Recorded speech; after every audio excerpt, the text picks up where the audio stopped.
Воспитать новое поколение инженеров-технологов и создать подходящую среду для развития талантливой молодежи. Центр инновационного творчества «Реновация» идет в ногу со временем и осваивает новые горизонты путем организации площадок для обмена опытом. Семинары с участием различных экспертов уже стали для воспитанников центра традицией. В этот раз ребят учат авиамоделированию. В числе актуальных тем – рынок беспилотных авиационных систем, история и перспективы развития, а также сферы их применения. Если брать Фантом-3 стандарт, с дальностью до 1 километра, с камерой 2,7К, то Mi-дрон снимает 4К, дальность намного больше. Воспитанники Центра молодежного инновационного творчества с нескрываемым интересом слушают лекцию эксперта по авиамоделированию. Будущие инженеры-технологи уже сейчас твердо для себя решили, кем станут в будущем. Я собрал свой модель небольшого самолета.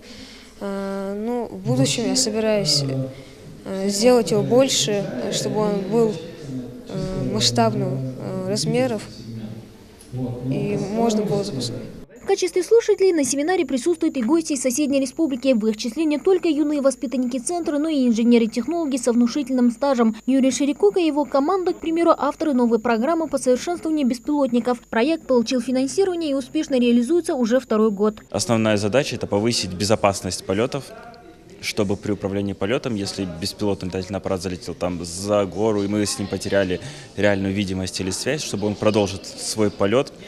Если есть препятствие, увидел, распознал его, облетел, и выполнил задание и вернулся обратно. Авиамоделирование стало одним из самых востребованных направлений инновационного творчества. Воспитанники Северостинского центра уверены, молодым и начинающим программистам и инженерам есть чему поучиться друг у друга, а потому такие семинары стоит проводить чаще. Мы сюда приехали уже второй раз в гости к коллегам в Назрань. В рамках школы молодых инженеров мы к вам сюда приезжаем, интереснейшие лекции организовывают ребята.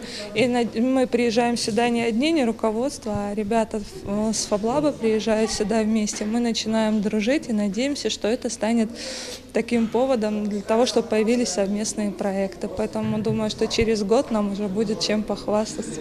Кроме теоретической части семинара прошла и практическая. Собравшимся рассказали и показали, как работают беспилотники так называемого мультироторного типа, как правильно подбирать комплектующие и пилотировать летательным аппаратом. Мы постоянно приглашаем наших коллег из других регионов, чтобы была интеграция, поскольку, находясь на одной площадке, коллеги, специалисты, которые работают в определенном сегменте, имеют возможность обмениваться своим опытом, своими знаниями.